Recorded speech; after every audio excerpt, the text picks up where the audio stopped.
దేవుని పరిశుద్ధ నామంలో మీ అందరికీ ప్రత్యేకమైన శుభములు, ఆశీర్వాదములు. దేవుని వాక్యములో అదే 130వ కీర్తనలో మొదటి వాక్యం, యెహోవా అగాధ స్థలములో నుండి నేను నీకు మొరపెట్టుచున్నాను, నా ప్రార్థన ఆలకింపము, నీ చెవియొగ్గి నా ఆర్తధ్వని వినుము. ఈ కీర్తన రాసింది దావీదు గారు దేవునితో చాలా సన్నిహితంగా ఉండేవాడు. ప్రతి విషయాన్ని దేవునితో షేర్ చేసుకునేవాడు. మీకు ఎలా తెలుసు అని అంటారేమో, బైబిల్ లేఖనాలను మనము చదువుతున్నప్పుడు ఆ విషయాలన్నీ వెల్లడిపరుస్తాయి.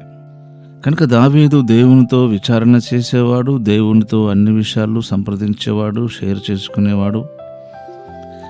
దేవుడు చెప్పిందే చేసేవాడు.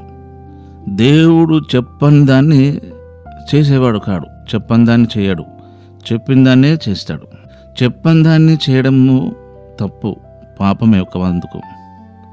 అలాగనే దేవుడు చెప్పింది చేయకపోవడం కూడా పాపమే. అయితే ఇక్కడ దావీదు గారు, అగాధ స్థలములలో నుండి నేను నీకు మొరపెట్టుచున్నాను, నా ప్రార్థన ఆలకించు. అగాధ స్థలం, బాధకరమైన, దుఃఖకరమైన, వేదనకరమైన పరిస్థితి. అగాధ స్థలములో నుండి ప్రార్థన చేయడం అంటే, ఇంతకీ అగాధ స్థలము లాంటి పరిస్థితుల్లోకి ఎందుకు వెళ్ళాడు? ఎందుకు వెళ్ళినప్పటికీ సరే, మీరు బాగా గుర్తుంచుకోండి, మీ లక్షణాలను బట్టి, మీ పద్ధతిని బట్టి, మీకున్న మైండ్ సెట్ని బట్టి, మీకున్న అభిప్రాయాలను బట్టి, అవకాశాలను బట్టి, ఇష్టాలను బట్టి ఒకవేళ అగాధ స్థలం అనే పరిస్థితికి వెళ్ళొచ్చు. లేదా ఎవరి ద్వారానైనా మీరు అలా వెళ్ళడానికి అవకాశాలు ఉండవచ్చు. ఏ రూపకమైన, ఏ విధమైన కానీ మీరు అగాధ స్థలములో అనే పరిస్థితిలో నుండి మీరు ప్రార్థించినప్పుడు దేవుడు మీ ప్రార్థన వింటాడు. నువ్వు అగాధ స్థలంలో నుండి ప్రార్థిస్తున్నావా, పచ్చిక బయలులో నుండి ప్రార్థిస్తున్నావా అనేది కాదు దేవుని దృష్టి కావాల్సింది. నీవు దేవుణ్ణి సంప్రదిస్తున్నావా లేదా, అది ప్రాముఖ్యం.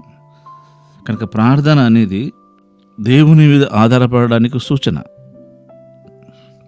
కొన్ని సందర్భాల్లో, కొన్ని విషయాలు, కొన్ని పరిస్థితులు మనం వెళ్ళగలం, చేయగలం.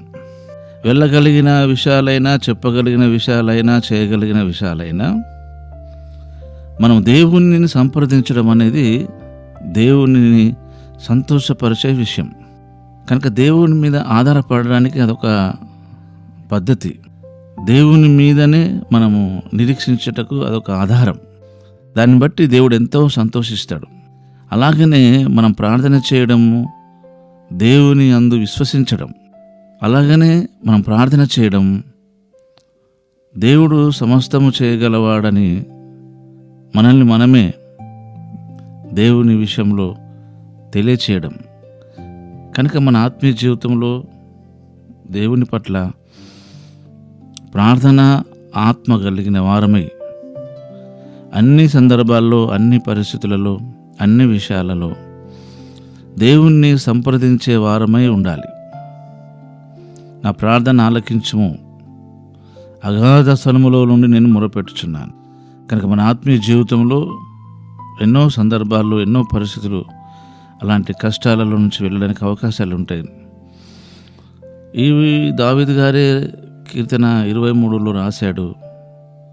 గాఢాంధకారపు లోయలో నేను సంచరించినను నేను భయపడను, నువ్వు నాకు తోడై ఉందు, నీ దుడ్డు కర్రయు నీ దండము నన్ను ఆదరించును అన్నాడు. ఇంత అద్భుతమైన అనుభవం అది. మనము చాలామంది కొన్ని ప్రసంగాలు వింటూ ఉంటాం, కొన్ని కాదు చాలా ప్రసంగాలు ఏమి వింటామంటే, గాఢాంధకారపు లోయలో నువ్వు సంచరించవలసిన పని ఏంటి? ఆయన దేవుడు పచ్చికగల చోట్ల నిన్ను పరుండ చేయుచున్నాడు, శాంతికరముల జలముల యొద్ద నిన్ను నడిపించుచున్న దేవుడిని పక్కన పెట్టి గాఢాంధకారపు లోయలోకి ఎందుకు వెళ్ళావు నువ్వు? సరైనది కాదు కదా అనే ప్రసంగాలే మనం వింటున్నాం. కానీ దావీదు గారు ఏమంటున్నాడంటే, గాఢాంధకారపు లోయలో నేను సంచరించినను నాకు తోడై ఉందు అంటున్నాడు. నీ దుడ్డు కర్రయు నీ దండము నన్ను ఆదరించును అన్నాడు. కనుక మన ఆత్మీయ జీవితంలో ఎలాంటి పరిస్థితుల్లో నుంచి వెళ్ళినప్పటికీ ప్రభు మనకు సహాయకుడు, మనం దీవించువాడనే విషయాన్ని మర్చిపోకుండా ఆయనతో సన్నిహిత సంబంధం కలిగి ఉందాం. అట్టి కృప ప్రభు మనకు అనుగ్రహించునుగాక. ఆమెన్. పరిశుద్ధుడైన తండ్రి, మీ వందనాలు. ఇది నా వాక్యము కొరకై స్తుతి చెల్లిస్తూ మమ్మల్ని దీవించమని యేసు నామములోనే ప్రార్థిస్తున్నాం తండ్రి. ఆమెన్.